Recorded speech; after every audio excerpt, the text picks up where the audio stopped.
Good day, my lovely viewers, and you're welcome to another episode on Glee Info. We have something very interesting to discuss this morning, so stay tuned while I bring you this news. And it says, we won't be intimidated, rather, we are planning to increase their punishments. This was said by Governor Ortom to headers. You know, there have been a lot of clashes between herders and farmers all over Nigeria. Last week, I brought you a news in Ibadan whereby herders killed over 40 farmers. And Sunday, Igboho, that's the activist, he said that let the monarch, let the elders of Ibadan allow him to train their youth so that they can protect their own land, protect their communities against all these herders. In Benue State, Governor Samuel Ortom has stated that the continuous killings and attack by bandits and herders will not intimidate the government or make it to withdraw its open grazing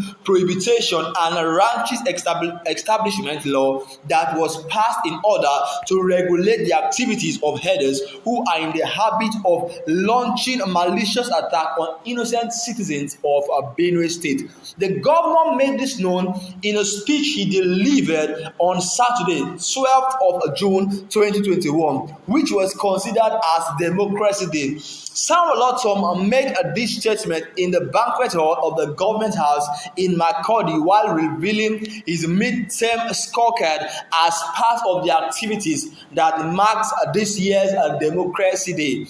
Ortom maintained that the state can never be intimidated.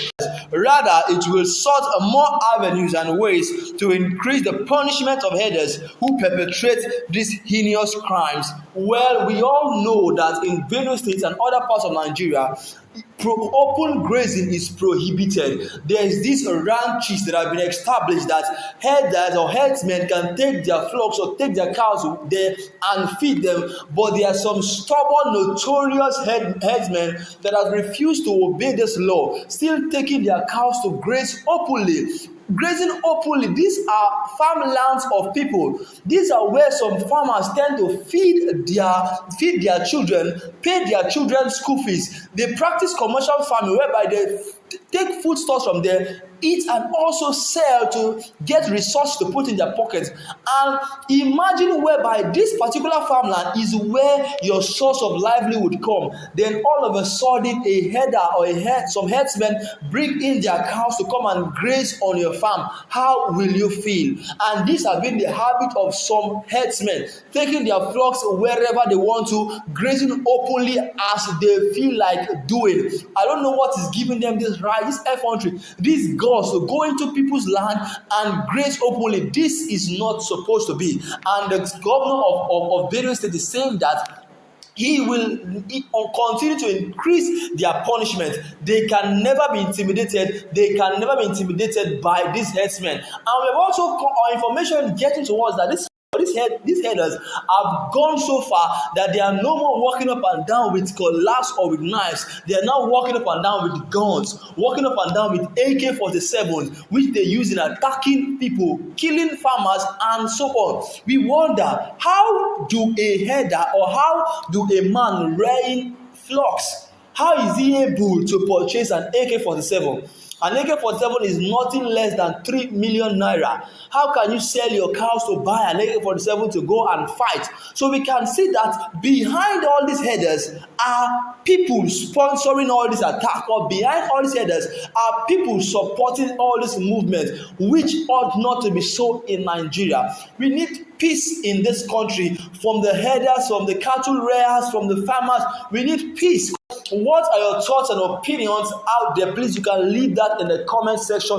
Let us know what you think about these herders, what they are doing. Is it right to graze openly, or is it right for them to obey the law that was set aside, which is take your cattle to the ranch that was established for this particular kind of grazing? Leave your comment in the comment section below. Now, moving on to the other news, which is Ohaneze to Buhari. You have choice between dialogue or war with Igbo. The Apex Igbo Socio-Cultural Organization, Ohaneze Ndigbo, on Thursday chided the president, Major General Muhammadu Buhari, retired, saying that he has a choice between a dialogue or an unavoidable war against the Igbos. Ohaneze justified the agitation for Biafra by Igbo youth through various pro-Biafra groups, adding that Buhari's nepotistic and sectional government reinforced separatist agitation in the southeast. Buhari had, while responding to questions from teams of journalists on agitation for Biafra by the indigenous people of Biafra, IPOB, said that tougher times await the people of southeast of Nigeria. But Ohaneze, in a statement titled Buhari, a choice between dialogue and war, signed its national publicity secretary by Chief Alex Ogbonia, said the Buhari since inception of his regime has not hidden his disdain for the Igbo that failed to vote for him in masses in 2015. The statement partly read, Ohaneze Ndigo has followed with depth concern the security sequence targeted at the Igbo, the deliberate posting of northern military and police officers at the various strategic locations in the southeast. The Special National Security Council meeting, where major decisions were taken for the Southeast and the South-South to the utter exclusion of security personnel from the Southeast of Nigeria.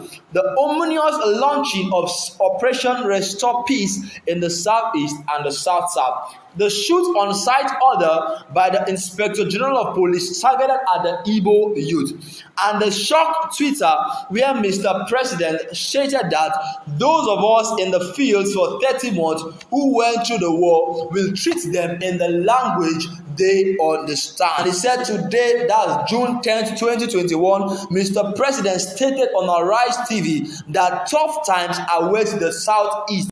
We will talk to them in the language they will understand. We will organize the police and the army to pursue them, and that's what we can do, and that's what we will do. Well, the president spoke to Arise TV on the 10th of June, that's this month, and he said tougher times await the southeastern part of Nigeria, and he said he will send the police and army to pursue them.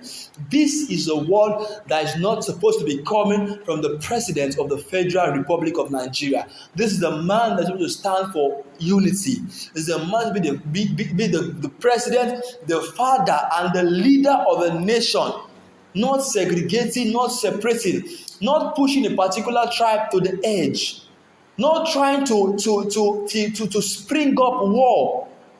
These words are not supposed to be coming out from a president on national TV where everybody is watching live.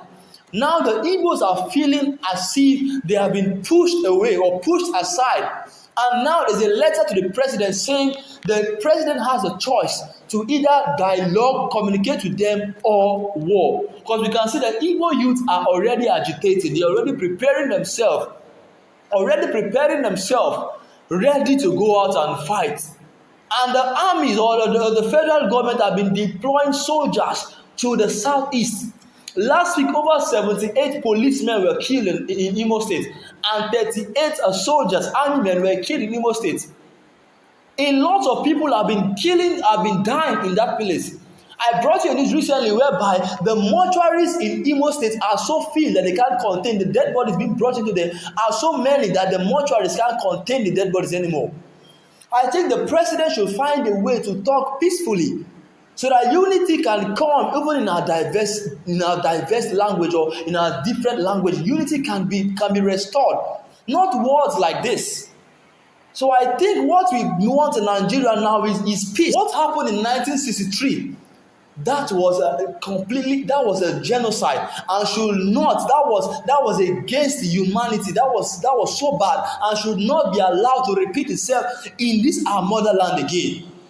So many other regimes have passed before Buhari's regime came, and all of them kept us united. There was no civil war. So it should not be in this regime that there should be another civil war in Nigeria. Buhari has a part to play to unite this nation and not to be saying words like this that could spring up war. Why will you say tougher times await the southeast? You will send police and army to pursue them. This is what he was saying in national television. Over a decade now, over 10 years, Boko Haram has been raging war in the north. Banditry, insurgency, has he ever said that he's going to send police and army to pursue them? Let him deploy these soldiers, so let him channel his energy towards the northern part of Nigeria. We want war, we want peace. If there is war, Nigeria will be drawn backwards in every ramification, in our economy, in our world ranking, in the terms of poverty, everything. Nigeria will be drawn backwards, so we don't want war. So the president should try his possible best and make sure there is unity in Nigeria. Well, I don't know what your thoughts and opinions are, but please, you can leave them in the comment section below. I don't know much, but I'm not keeping it real with you guys. Well, I'm Favor Abashi, your favorite presenter. Well, you can also check me out on Jesus Loves You channel on YouTube. Well, if you haven't subscribed, hit that subscribe button and also hit the bell by the side, so whenever we drop our daily content, you will be the first to get notified. Keep watching Glee Info and God bless you.